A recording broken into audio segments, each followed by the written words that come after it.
ವಂದಿಸುವುದರ ಮೂಲಕ ಕಾರ್ಯಕ್ರಮಕ್ಕೆ ಚಾಲನೆಯನ್ನ ನೀಡಿರುವಂತಹ ಎಲ್ಲಾ ಗಣ್ಯಾತಿ ಗಣ್ಯರಿಗೂ ಕೂಡ ಪ್ರೀತಿಯ ಧನ್ಯವಾದಗಳನ್ನ ತಿಳಿಸ್ತಾ ಇದೀಗ ಪ್ರಾಸ್ತಾವಿಕ ನುಡಿ ನಮ್ಮ ಸಾಯಿ ಸತೀಶ್ ಸರ್ ಕಾರ್ಯಕ್ರಮವನ್ನು ಉದ್ದೇಶಿಸಿ ಒಂದೆರಡು ಮಾತಾಡಬೇಕು ಅಂತ ಹೇಳಿ ಕೇಳ್ಕೊಳ್ತಾ ಇದ್ದೀವಿ.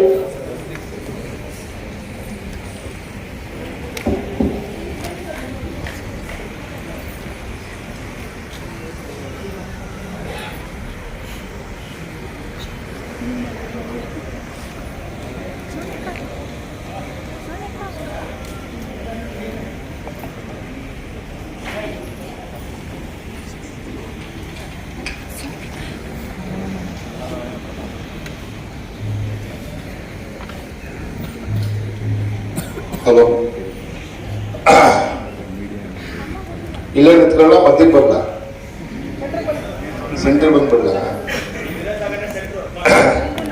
ನನಗೆ ನಮಸ್ಕಾರ, ಗುಡ್ ಮಾರ್ನಿಂಗ್, ಗುಡ್ ಈವ್ನಿಂಗ್ ಹೇಳಿ ಅಭ್ಯಾಸ ಇಲ್ಲ. ಸಾಯಿರಾಮ್ ಅಂತ ಹೇಳ್ತೀನಿ. ಎಲ್ಲ ಸಾಯಿರಾಮ್ ಅಂತ ಹೇಳ್ತೀರಾ? ಸಾಯಿರಾಮ್ ಸಾಯಿರಾಮ್ ಸಾಯಿರಾಮ್. ನನ್ನ ಹೆಸರು ಡಾಕ್ಟರ್ ಸಾಯಿ ಸತೀಶ್ ತೋಟಯ್ಯ ಅಂತ. ನಿಮ್ಗೆಲ್ಲರಿಗೂ ನಾನು ಚಿರಪರಿಚಿತ. ಆದರೂ ಇನ್ನೊಂದ್ಸತಿ ಹೇಳ್ತಾ ಇದ್ದೀನಿ, ನಾನು TV4 ಸುದ್ದಿವಾಹಿನಿ ಮಾಲೀಕ. ಹೇಳ್ತಾ ಬಂದ್ರೆ ಇನ್ನು ಸುಮಾರಿದೆ, ಹೇಳಕ್ ಟೈಮ್ ಇಲ್ಲ. ಈಗ ಲೈಫ್ ಟೈಮ್ ಅಚೀವ್ಮೆಂಟ್ ಅವಾರ್ಡ್ ಇದೇ ತಿಂಗಳು ಹೋದ ವರ್ಷ ಕೊಟ್ಟಿದ್ದೆ. ಅವಾಗ 3016 ಅಪ್ಲಿಕೇಶನ್ ಬಂದಿತ್ತು. ಕಲಾವಿದೆಯಾಗಿ ನನ್ನ ತಾಯಿ ನನಗೆ ಹೇಳ್ತಾ ಇದ್ರು, ಎಲ್ಲೇ ಹೋಗು ಮಗಳೇ, ನಿನ್ನ ನಾಲ್ಗೆ ನಿನ್ನ ಸೆರಗು ಕಚ್ಚೆ ಭದ್ರ ಇದ್ರೆ 100 ಜನದ ಮುಂದೆ ತಾಕತ್ತಾಗಿ ಮಾತಾಡ್ತೀಯ ನೀನು ಅಂತ ಇದ್ರು. ಹಾಗೆ ನಾನು ಬೆಳ್ಕೊಂಡು ಬಂದವಳು. ಇವತ್ತು ನಾನು ಎಲ್ಲ ರೈತ ಸಂಘಗಳಿಗೆ ಗೌರವಾನ್ವಿತ ಅಧ್ಯಕ್ಷೆಯಾಗಿ, ವುಮೆನ್ ರೈಟ್ಸ್ ದಕ್ಷಿಣ ಭಾರತಕ್ಕೆ ಮಹಿಳಾ ಪ್ರೆಸಿಡೆಂಟ್ ಆಗಿ, ಜೊತೆಗೆ ನಿಗಮ ಮಂಡಳಿಗೆ, ಮೀನುಗಾರಿಕಾ ನಿಗಮ ಮಂಡಳಿಗೆ ನನ್ನನ್ನು ಇವಾಗ ಚೇರ್ಮನ್ ಆಗಿ, ರಾಜ್ಯ ಉಪಾಧ್ಯಕ್ಷೆಯಾಗಿ ಕೂಡ ನನ್ನನ್ನು ನೇಮಕ ಮಾಡಿದ್ದಾರೆ. ಕೆಲಸ ಯಾವುದಾದ್ರೂ ಸರಿ ನಮ್ಮ ಕೊಟ್ಟದನ್ನ ನಾವು ಧರ್ಮದಿಂದ ಮಾಡ್ಕೊಂಡು ಹೋಗೋಣ ಅಂತ ಹೇಳ್ತಾ, ಅರಿತು ನಡೆದರೆ 6 ಪಟ್ಟ, ಮರೆತು ನಡೆದರೆ 3 ಪಟ್ಟ. ಇವತ್ತು ಪುರುಷ ಪ್ರಧಾನವಾದ ಪಾತ್ರಗಳು, ನಾವು ಅಬಲೆಯರಲ್ಲ ಪ್ರಬಲೆಯರು, ಹೆಣ್ಣುಮಕ್ಕಳು ಅನ್ನೋದನ್ನ ತೋರಿಸೋದಕ್ಕೆ ಇದೇ 4ನೇ ತಾರೀಕು ಆದಿಚುಂಚನಗಿರಿ ಸಂಸ್ಥಾನದಲ್ಲಿ ಎಲ್ಲ ಮಹಿಳೆಯರು ಅಭಿನಯಿಸುವ ನಾಟಕ ಕುರುಕ್ಷೇತ್ರ ನಾಟಕದಲ್ಲಿ ನಾನು ದುರ್ಯೋಧನನ ಪಾತ್ರವನ್ನು ಮಾಡ್ತಾ ಇದ್ದೀನಿ. ಈ ಪರ್ಸನಾಲಿಟಿ ನೋಡಿದ್ರೆ ಅದಕ್ಕೆ ಕೂಡ ಆದರೆ ಎಲ್ಲಾ ಕಡೆ ಧರ್ಮರಾಯ ಒಳ್ಳೆಯವರು ಇರ್ತಾರೆ, ದುರ್ಯೋಧನ ಒಳ್ಳೆಯವರು ಇರ್ತಾರೆ, ಸಮಾಜದಲ್ಲಿ ಒಳ್ಳೆಯವರು 100 ಜನ ಇರ್ತಾರೆ. ದುಶ್ಮನ್ ಕಹಾ ಹೇ ಅಂದ್ರೆ ಬಗಲ್ ಮೇ ಅಂತ. ಈಗ ದುಶ್ಮನ್ಗಳು ಬಗಲಲ್ಲೇ ಇರ್ತಾರೆ, ಗೊತ್ತಿರಲ್ಲ. ಹಾಗೆ ಶಕುನಿಗಳ ತಂತ್ರ ಮಾಡೋರು ಜೊತೆಲೇ ಇರ್ತಾರೆ. ಆ ಶಕುನಿಗಳ ತಂತ್ರಕ್ಕೆ ನಾವು ಮರಳಾಗದೆ ಧರ್ಮದಿಂದ ನನ್ನ ಸಹೋದರ ಧರ್ಮರಾಯನ ಜೊತೆ ಕೆಲಸ ಮಾಡ್ತಾ ಇದ್ದಾರೆ, ಅವ್ರ ಜೊತೆ ನಾವು ಸೇರ್ಕೊಂಡು ಕೈ ಜೋಡಿಸಿ ಉತ್ತಮವಾದ ಕೆಲಸ ಮಾಡೋಣ ಅಂತ ಹೇಳ್ತಾ ಎಲ್ಲರಿಗೂ ನನ್ನ ನಮನವನ್ನು ಸಲ್ಲಿಸಿ ಒಂದು ಡೈಲಾಗ್ ಹೇಳಿ, ಒಂದೇ ಒಂದು ಡೈಲಾಗ್ ದುರ್ಯೋಧನದು ಹೇಳಿ ನನ್ನ ಮಾತನ್ನ ಮುಗಿಸ್ತೀನಿ. ಕೌರವೇಶ್ವರ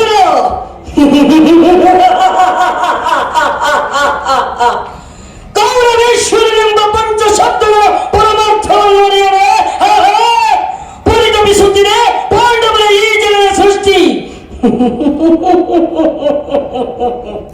ಪಾಂಡವರ ಬ್ರಿಟಿಷೇ ಧರ್ಮವೆಂದು, ನ್ಯಾಯವೆಂದು, ಶ್ರೇಷ್ಠವೆಂದು ಸಿದ್ಧಾಂತ ಮಾಡಿಬಿಟ್ಟಿದೆ ಈ ವಿಚಿತ್ರ ಸೃಷ್ಟಿ. ಆದರೆ ಇವರೆಂಬರು ಈ ಕೌರವೇಶ್ವರನ ಕೆಚ್ಚಲಿಯಲ್ಲಿ ಪ್ರಜ್ವಲಿಸುತ್ತಿರುವ ಕ್ಷಾತ್ರದೇವರ ಪರಮಾರ್ಥವನ್ನು ಅದು ತೋರಬೇಕಾದರೆ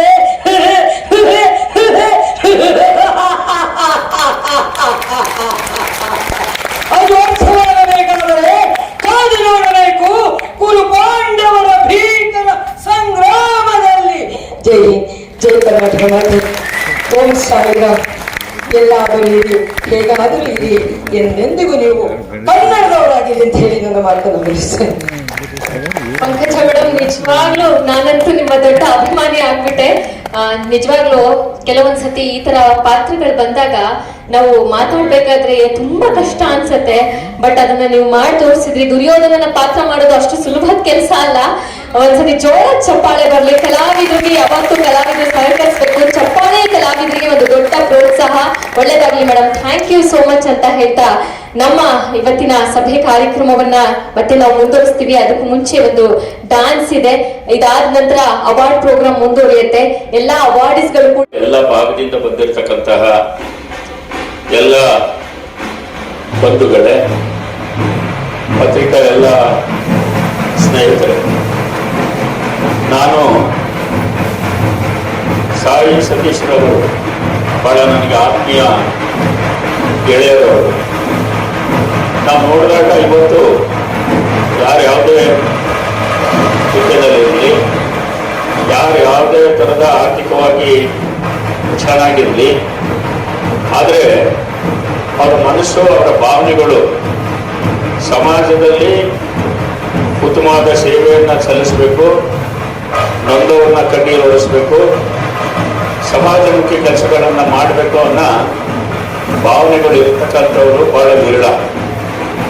ಇಂಥ ಸಂದರ್ಭದಲ್ಲಿ ಎಲ್ಲ ಕ್ಷೇತ್ರದಲ್ಲಿ ಸಾಧನೆಗೈದಂಥವ್ರನ್ನ ಗುರುತಿಸಿ, ಅದರಲ್ಲೂ ಕೂಡ ವರ್ಷಕ್ಕೋ 2 ವರ್ಷಕ್ಕೋ ಅವರು ಈ ಒಂದು ಸನ್ಮಾನವನ್ನ ಎಲ್ರಿಗೂ ಮಾಡ್ತಾ ಇಲ್ಲ. ಅವರು ಪ್ರತಿ 2 ತಿಂಗಳಿಗೆ 3 ತಿಂಗಳಿಗೆ ವರ್ಷದಲ್ಲಿ ಒಂದು 4-5 ಕಾರ್ಯಕ್ರಮಗಳನ್ನ ಸಾಧಕರನ್ನ ಗುರುತಿಸಿ ಮಾಡ್ತಕ್ಕಂಥ ಈ ಒಂದು ಕಾರ್ಯಕ್ರಮ ಬಹಳ ಅತ್ಯುತ್ತಮವಾದ ಕಾರ್ಯಕ್ರಮ ಅಂತ ನಾನಾದ್ರೂ ಕೂಡ ಭಾವಿಸ್ತೇನೆ. ಇದು ಅವರು ಪ್ರಶಸ್ತಿಯನ್ನ ಮತ್ತು ಸಾಧನೆಗೈದವರಿಗೆ ಏನು ಅವರು ಜವಾಬ್ದಾರಿಯನ್ನ ಕೊಡ್ತಾರೆ, ಇದು ಇಷ್ಟಕ್ಕೆ ಮುಗಿಯೋದಿಲ್ಲ. ಯಾರ್ಯಾರು ಈ ಸಾಧನೆಗೈದವರು ಅವರೇ ಅವ್ರಿಗೆ ಹೆಚ್ಚಿನ ಜವಾಬ್ದಾರಿಯನ್ನ ಕೊಟ್ಟಂಗಾಗ್ತದೆ. ಅವ್ರು ಇನ್ನೂ ಮುಂದಿನ ದಿನಗಳಲ್ಲಿ ಹೆಚ್ಚು ಹೆಚ್ಚು ಜನಪರವಾದ ಕೆಲಸವನ್ನ ಮಾಡೋ ಮುಖೇನ ಸಮಾಜದ ಅಲ್ಲಿ ಏನು ಶೋಷಿತರಿರ್ತಾರೆ, ನೊಂದವರಿರ್ತಾರೆ, ಬಡವರಿರ್ತಾರೆ, ವಿದ್ಯಾಭ್ಯಾಸ ಮಾಡ್ಲಿಕ್ಕೆ ಹಣಕಾಸಿನ ತೊಂದರೆಯಲ್ಲಿ ಇರೋರು ಇರ್ತಾರೆ, ಅಂತವ್ರಿಗೆಲ್ಲ ಯಾರು ಮನೆಯಿಂದನೇ ಸೂರಿಲ್ಲದೆ ಇರ್ತಕ್ಕಂಥವ್ರಿಗೆ ಸೂರು ಕೊಡಿಸ್ತಕ್ಕಂತಹ ಕೆಲಸ, ಮತ್ತೆ ವಿದ್ಯೆ ದಾನ ಮಾಡ್ತಕ್ಕಂತಹ ಕೆಲಸ, ಚಲನಚಿತ್ರ ರಂಗದಲ್ಲಿ ಸಮಾಜವನ್ನ ಎಲ್ಲ ಹಿರಿಯ ಕಲಾವಿದರು, ನಮ್ಮ ಯುವ ಕಲಾವಿದರು ಎಲ್ಲರೂ ಕೂಡ ಈ ವೇದಿಕೆಯಲ್ಲಿದ್ದಾರೆ. ಮತ್ತೆ ಅಲ್ಲಿ ಸಮಾಜವನ್ನ ಒಂದು ಉತ್ತಮ ಸ್ಥಿತಿಗೆ ಕೊಂಡುಕೊಂಡು ಹೋಗ್ತಕ್ಕಂತಹ ಕೆಲಸ, ಇವೆಲ್ಲವನ್ನು ಇನ್ನೂ ಹೆಚ್ಚಿನ ರೀತಿಯಲ್ಲಿ ಮಾಡಲಿ ಅನ್ನೋ ಉದ್ದೇಶ ಇಟ್ಕೊಂಡು ಅವರು ಈ ಒಂದು ಕಾರ್ಯಕ್ರಮವನ್ನು ಮಾಡಿದ್ದಾರೆ. ಅವರಿಗೆ ಮುಂದಿನ ದಿನಗಳಲ್ಲಿ ಇನ್ನೂ ಅತ್ಯಂತ ಹೆಚ್ಚಿನ ಇಂಥ ಕೆಲಸವನ್ನ, ಸಮಾಜಮುಖಿ ಕಾರ್ಯವನ್ನ ಮಾಡ್ತಕ್ಕಂತಹ ಶಕ್ತಿಯನ್ನ ಭಗವಂತ ಸಾಯಿಬಾಬಾ ಅವರಿಗೆ ಕರುಣಿಸ್ಲಿ. ಅವರಿಗೆ ಅವ್ರ ಕುಟುಂಬ ವರ್ಗದವರಿಗೆಲ್ಲರಿಗೂ ಕೂಡ ಆರೋಗ್ಯ, ಆಯಸ್ಸು, ನೆಮ್ಮದಿ ಮತ್ತು ಸಂಪತ್ತನ್ನು ಸಾಯಿಬಾಬಾ ನೀಡಲಿ ಅನ್ನೋ ಮಾತನ್ನ ಈ ಸಂದರ್ಭದಲ್ಲಿ ಹೇಳ್ತಾ, ನಿಮ್ಮೆಲ್ಲರಿಗೂ ಕೂಡ ಈ ಒಂದು ಕಾರ್ಯಕ್ರಮವನ್ನು ಯಶಸ್ವಿಗೊಳಿಸಲಿಕ್ಕೆ ಬಂದಿರತಕ್ಕಂಥ ನಿಮ್ಮೆಲ್ಲರಿಗೂ ವೇದಿಕೆಯಿಂದ ಎಲ್ಲ ಗಣ್ಯರಿಗೂ ಕೂಡ ನನ್ನ ನಮಸ್ಕಾರಗಳನ್ನ ತಿಳಿಸಿ ನನ್ನ ಮಾತಿಗೆ ವಿದಾಯ ಹೇಳ್ತಾ ಇದ್ದೇನೆ. ಜೈ ಹಿಂದ್, ಜೈ ಕರ್ನಾಟಕ, ಜೈ ಸಾಯಿಬಾಬಾ. ಧನ್ಯವಾದಗಳು ನಾಗೇಂದ್ರ ಪ್ರಸಾದ್ ಸರ್. ನಿಮಗೂ ಕೂಡ ಒಳ್ಳೇದಾಗ್ಲಿ, ನಿಮ್ಮ ಕ್ಷೇತ್ರದಲ್ಲಿ ಮತ್ತಷ್ಟು ಯಶಸ್ಸು ನಿಮ್ಮದಾಗ್ಲಿ. ನಮ್ಮ ಕಾರ್ಯಕ್ರಮದ ಕರೆಗೆ ಹೋಗಕ್ಕೆ ಬಂದಿದ್ದಕ್ಕೆ ಮತ್ತೊಮ್ಮೆ ಪ್ರೀತಿಯ ಧನ್ಯವಾದಗಳನ್ನ ತಿಳಿಸ್ತಾ, ಹಾಗೆ ನಮ್ಮ ಕಾರ್ಯಕ್ರಮಕ್ಕೆ ಆಗಮಿಸಿರುವಂತಹ ನಮ್ಮ ಪಂಕಜ ಮೇಡಮ್ ಅವರು ಕಾರ್ಯಕ್ರಮವನ್ನ ಉದ್ದೇಶಿಸಿ ಒಂದೆರಡು ಮಾತಾಡಬೇಕು ಅಂತ ಹೇಳಿ ಕೇಳ್ಕೊಳ್ತಾ ಇದ್ದೀನಿ.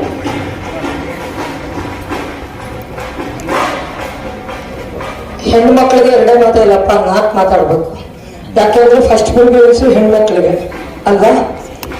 ವೇದಿಕೆ ಮೇಲಿರೋ ಎಲ್ಲ ಗಣ್ಯಮಾನ್ಯರೇ, ಇಲ್ಲಿಗೆ ಆಗಮಿಸಿರುವ ಎಲ್ಲ ನನ್ನ ತಾಯಿ ತಂದೆ ಸ್ವರೂಪರೇ, ಇವತ್ತು ಓಣಂ ಹಬ್ಬ, ಹಾಗೆ ಈ ಹಬ್ಬ ಕೂಡ ಇರೋದ್ರಿಂದ ಎಲ್ಲರಿಗೂ ಸಬ್ಕಾ ಮಾಲಿಕ್ ಏಕ್ ಹೈ, ಎಲ್ಲರಿಗೂ ಕೂಡ ಶುಭಾಶಯಗಳನ್ನ ಕೋರ್ತಾ, ಅನ್ನ ಹಾಕುವ ರೈತರ ಪಾದಕ್ಕೆ ನಮ್ಮ ನಮನವನ್ನ ಸಲ್ಲಿಸಿ, ದೇಶ ಕಾಯುವ ವೀರರಿಗೆ ನನ್ನ ನಮನವನ್ನ ಸಲ್ಲಿಸಿ, ಇವತ್ತು ದೇಶವನ್ನ ಕಾಯುವಂತ ವೀರರು ಇವತ್ತು ನಮ್ಮ ಅವ್ರ ಪಕ್ಕ ಕೂತ್ಕೊಳ್ಳೋ ಯೋಗ ನಮಗೆ ಬಂದಿದೆ ಅಂತ ಅಣ್ಣವರು ಕೂಡ ಇಲ್ಲಿ ಬಂದಿದ್ದಾರೆ. ಬಹಳ ಖುಷಿ ಅನಿಸ್ತು.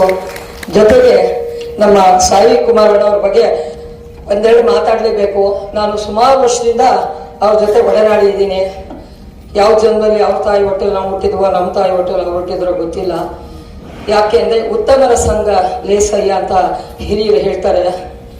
ಅದು ಅಲ್ಲದೆ ಅಕ್ಕಮಹಾದೇವಿಯರು ಒಂದು ವಚನದಲ್ಲಿ ಒಂದು ಮಾತು ಹೇಳಿದ್ದಾರೆ, ತನು ಕರಗದವರಲ್ಲಿ ಪುಷ್ಪವನ್ನಲ್ಲೆಯ್ಯ ನೀನು, ಮನ ಕರಗದವರಲ್ಲಿ ಗಂಗಾಕ್ಷತೆಯನ್ನಲ್ಲೆಯ್ಯ ನೀನು ಅಂತ.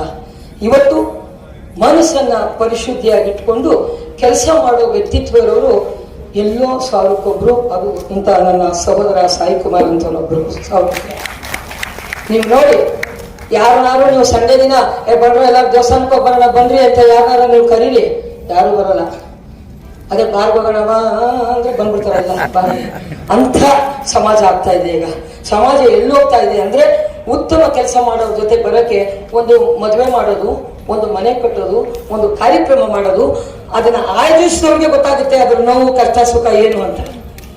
ಅದನ್ನ ಮಾಡೋರು ಇಷ್ಟು ಕಷ್ಟಪಟ್ಟು ಎಲ್ಲೋ ಇರೋರ್ನ ಸಮುದ್ರದ ನೀರಿಗೂ ಬೆಟ್ಟದ ನಲ್ಲಿಕಾಯಿಗೂ ಎತ್ತಣ ಸಂಬಂಧವಯ್ಯ ಅನ್ನೋ ಹಾಗೆ ಎಲ್ಲೆಲ್ಲೋ ನಾವಿರ್ತೀವಿ. ತಮಿಳುನಾಡು ಗಡಿಭಾಗ ನಾನು, ಇನ್ನೆಲ್ಲೋ ಅಲ್ಲಿ ಮೇಡಮ್ ಅವರು ಚಿತ್ರರಂಗ, ಎಲ್ಲೆಲ್ಲವ್ರನ್ನ ಅವರು ಗುರುತಿಸಿ ಕರೆದು, ನೀವು ನಂಬ್ತಿರೋ ತೋಟದಾರೆ ಮಠ ಗದಗ ಉತ್ಸವ ದಿನ ಕಾರ್ಯಕ್ರಮದಲ್ಲಿ ನಾನಿದ್ದೆ. ಇವತ್ತು ಹೋಗ್ಲೇಬೇಕು, ನಾಳೆನೂ ಕಾರ್ಯಕ್ರಮ ಇದೆ, ಆದ್ರೂ ನನ್ನ ಸಹೋದರ ಕರೆದಿದ್ದಾರೆ ಅಂತ ಹೇಳಿ ನೈಟ್ ಬಸ್ ಹತ್ತಿ ಬೇಗ ಬಂದು ಫ್ರೆಶ್ ಅಪ್ ಆಗಿ ದಡದರ ಅಂತ ಹೇಳಿ ಬಂತಿರ್ಗ ಇವತ್ತು ನೈಟ್ ಗದಗ ಹೋಗ್ಬೇಕು. ಯಾಕೆ ಮಾತು ಹೇಳ್ತಾ ಇದ್ದೀನಿ ಅಂದ್ರೆ ಆ ಭಾವನೆ. ಬಸವಣ್ಣವರು ವಚನದಲ್ಲಿ ಒಂದು ಮಾತು ಹೇಳಿದ್ದಾರೆ, ಮನಸ್ಸಿನ ಭಾವನೆ ಶುದ್ಧಿ ಇರುವವನು ಇಲ್ಲಿ ಸಲ್ಲುವವನು ಅಲ್ಲಿ ಸಲ್ಲುವನಯ್ಯ, ಅಲ್ಲಿ ಸಲ್ಲುವವನು ಇಲ್ಲಿ ಸಲ್ಲುವನಯ್ಯ. ಭಾವನೆಗಳು ಪರಿಪಕ್ವವಿಲ್ಲವಾದರೆ ಎಲ್ಲೆಲ್ಲೂ ಸಲ್ಲನಯ್ಯ ಕೂಡಲ ಸಂಗಮ ದೇವ ಅಂತ ಬಸವಣ್ಣ ಹೇಳಿದ್ದಾರೆ. ಆ ಭಾವನೆ ಶುದ್ಧಿಯಿಂದ ನಮ್ಮ ತಮ್ಮ ಅತ್ಯುತ್ತಮವಾದ ಕೆಲಸ ಮಾಡ್ತಾ ಇದ್ದಾರೆ. ಭಗವಂತ ಅವ್ರಿಗೆ ಇನ್ನೂ ಹೆಚ್ಚಿನ ಶಕ್ತಿ ಕೊಡ್ಲಿ, ಇನ್ನೂ ಉನ್ನತವಾದ ಸ್ಥಾನಗಳು ಅವ್ರಿಗೆ ಸಿಗಲಿ. ಸರ್ಕಾರದಲ್ಲೂ ಅವ್ರಿಗೆ ಯಾವ್ದಾದ್ರು ಉನ್ನತವಾದ ಸ್ಥಾನ ಸಿಗಲಿ, ಭಗವಂತ ಕೊಡ್ಲಿ. ಅದು ಯಾವುದೇ ಪಕ್ಷ ಇರಲಿ, ರಾಜಕಾರಣ ಬೇಡ. ಆದ್ರೂ ಇಂಥ ಉತ್ತಮ ಕೆಲಸ ಮಾಡ್ತಾರಲ್ಲ, ಇಂಥವ್ರನ್ನ ನೀವು ಜೊತೆಗೂಡಿಸಿ ಕೈ ಸೇರಿಸಿ, ಎಲ್ಲೆಲ್ಲಿ ಎಲೆಮರೆಕಾಯಿಯಾಗಿ ಎಲ್ಲೋ ಕೂತಿರ್ತಾರೆ ಅಂಥವ್ರನ್ನ ನೀವು ಅವ್ರಿಗೆ ಗುಡಿಸೋ ಹಾಗೆ ಸ್ಪಂದಿಸುವ ದೀಪವೇ ಇದು ಆಡಿಸುವಾತನ ಕರುಣೆಯ ಮೇಲೆ ನಮ್ಮ ಪಾತ್ರವು ಸಮಯದ ಸೂತ್ರವನದು. ಒಂದು ಮುತ್ತಿನ ಕಥೆಯ ಹೇಳಿತು ಈ ಬೊಂಬೆ, ಆ ಕಥೆಯಲ್ಲಿದ್ದ ರಾಜನಂಗೆ ನೀನು ಬಂದೆ. ಯೋಗವು ಒಮ್ಮೆ ಬರುವುದು ನಮಗೆ, ಯೋಗ್ಯತೆ ಒಂದೇ ಉಳಿಯುವುದು ಕೊನೆಗೆ. ಸೂರ್ಯನೊಬ್ಬ ಚಂದ್ರನೊಬ್ಬ ರಾಜನೊಬ್ಬ, ಈ ರಾಜನೊಬ್ಬ. ಜೊತೆಗೆ ಹಾಡ್ತಿರಲ್ಲ ಅವರು, ಆಡಿಸಿಯೇ ನೋಡು ಎಂದು ಸೋಲದು, ಸೋತು ತಲೆಯ ಬಾಗದು. ಬೊಂಬೆ ಹೇಳುತ್ತೈತೆ ಮತ್ತೆ ಹೇಳುತ್ತೈತೆ, ನೀನೇ ರಾಜಕುಮಾರ. ಹೊಸ ಬೆಳಕೊಂದು ಹೊಸಲಿಗೆ ಬಂದು ಬೆಳಗಿದೆ ಮನೆಯ ಮನಗಳ ಇಂದು. ಸ್ವರಾಜರತ್ನನು ಆಡಿಸಿಯೇ ನೋಡು, ಬೀಳಿಸಿಯೇ ನೋಡು ಎಂದು ಸೋಲದು, ಸೋತು ತಲೆಯ ಬಾಗದು. ಬೊಂಬೆ ಹೇಳುತ್ತೈತೆ ಮತ್ತೆ ಹೇಳುತ್ತೈತೆ, ನೀವೇ ರಾಜಕುಮಾರ. ಧನ್ಯವಾದಗಳು. ಮತ್ತೊಮ್ಮೆ ಸತೀಶ್ ಸರ್ಗೆ ಧನ್ಯವಾದಗಳು ತಿಳಿಸ್ತಾ, ಯಾವತ್ತೂ ತಗೊಳಕ್ ಬರಲ್ಲ, ಅವರು ಕೂಡ ಬಂದಿದ್ದಕ್ಕೆ ಕ್ಷಣೆ ಇರಲಿ. ಸಾಯಿ ಸತೀಶ್ ಅವರ ಒಂದು ಶ್ರಮ ಈ ಜೀವನದಲ್ಲಿ ಅಚೀವರ್ಸ್ ಯಾವ್ಯಾವ ಕ್ಷೇತ್ರದಲ್ಲಿ ಕೆಲಸ ಮಾಡಿದಾರೋ ಅವರನ್ನು ಗುರುತಿಸಿ ಮುಂದಿನ ಅವರು ಮಾಡಿರ್ತಕ್ಕಂಥ ಕೆಲಸಕ್ಕೆ ಅಭಿನಂದನೆ ಮತ್ತು ಇನ್ನು ಮುಂದೆ ಇರ್ತಕ್ಕಂಥ ಜೀವನದಲ್ಲಿ ಒಳ್ಳೆ ಕೆಲಸ ಮಾಡಿರ್ತಕ್ಕಂಥ ಒಂದು ಉದ್ದೇಶದಿಂದ ಮಾಡಿರ್ತಕ್ಕಂಥ ಕಾರ್ಯ. ಅದರಲ್ಲೂ ನಾನು ಕೂಡ ಸಾಯಿಬಾಬನ್ ಬರ್ತಾ ಅವರು ಕೂಡ ಸಾಯಿ ಸತೀಶ್ ಅಂತಲೇ ಇಟ್ಕೊಂಡು ಸಾಯಿಬಾಬನ ಹೆಸರನ್ನು ಕೊಡ್ತಕ್ಕಂಥ ಕಾರ್ಯಕ್ರಮ ಬಹಳ ಸಂತೋಷ. ಅದರಲ್ಲೂ ಅವರು ಆಯ್ಕೆ ಮಾಡಿದಂಥ ಇನ್ವಿಟೇಷನ್ ನೋಡಿದೆ ಎಲ್ಲರಂಥವ್ರು ಜೀವನದ ಅವರು ಕ್ರೀಡೆ ಇರ್ಬೋದು, ಸೋಲ್ಜರ್ಸ್ ಇರ್ಬೋದು, ಆರ್ಟಿಸ್ಟ್ ಇರ್ಬೋದು, ವೈದ್ಯಕೀಯ ಇರ್ಬೋದು, ಶಿಕ್ಷಣ ಇರ್ಬೋದು, ಎಲ್ಲ ರಂಗದಲ್ಲಿ ಒಂದು ಉನ್ನತ ಇದು ಪಡೆದಂಥ ಅವರ ಜೀವನದಲ್ಲಿ ಒಳ್ಳೆ ಕೆಲಸ ಮಾಡ್ತಿದ್ದಂಥವ್ರಿಗೆ ಅಭಿಮಾನದಿಂದ ಅವ್ರನ್ನ ಕರೆಸಿ ಎಲ್ಲರೂ ಮುಖ್ಯರ ಸನ್ಮಾನ ಮಾಡಿ ಮುಂದಿನ ದಿನಮಾನದಲ್ಲಿ ಇನ್ನು ಉತ್ತಮ ಕೆಲಸ ಮಾಡಲಿ ಅಂತ ಹೇಳಿ ಮಾಡಿದಂಥ ಸಾಯಿ ಸತೀಶ್ ಅವರಿಗೆ ಆ ಸಾಯಿಬಾಬಾ ಇನ್ನೂ ಹೆಚ್ಚಿನ ಇಂಥ ಕಾರ್ಯ ಮಾಡುವಂಥ ಅವಕಾಶವನ್ನು ಮಾಡಿಕೊಡ್ಲಿ ಮತ್ತು ಅವರ ಟಿವಿ ಇನ್ನೂ ಹೆಚ್ಚಿನ ಪ್ರಚಾರವನ್ನು ಮಾಡಿ ಜನಜೀವನದಲ್ಲಿರ್ತಕ್ಕಂಥ ನ್ಯೂನತೆಗಳನ್ನು ಮತ್ತು ಜನರಿಗೆ ಒಳ್ಳೆಯ ವಿಷಯವನ್ನು ತಲುಪಲಿ ಅಂತ ಹೇಳಿ ಹಾರೈಸಿ ನಾನು ಮಾತು ಮುಗಿಸ್ತೀನಿ. ನನ್ನನ್ನು ಕರೆದು ನನಗೇನು ಸನ್ಮಾನ ಮಾಡೋದು ದೊಡ್ಡದಲ್ಲ, ನಾನೊಬ್ಬ ಅತಿಥಿಯಾಗಿ ಬರ್ತೀನಿ ಅಂತ ಹೇಳಿದ್ದೆ. ಆದರೆ ನನಗೂ ಗೌರವ ಸೂಚಿಸಿದ್ದಕ್ಕಾಗಿ ಅವರಿಗೆ ತಮ್ಮೆಲ್ಲರ ಪರವಾಗಿ ಅಭಿನಂದನೆ ಸಲ್ಲಿಸಿ ನಾನು ಮಾತು ಮುಗಿಸ್ತೀನಿ. ನಮಸ್ಕಾರ, ಶುಭವಾಗಲಿ.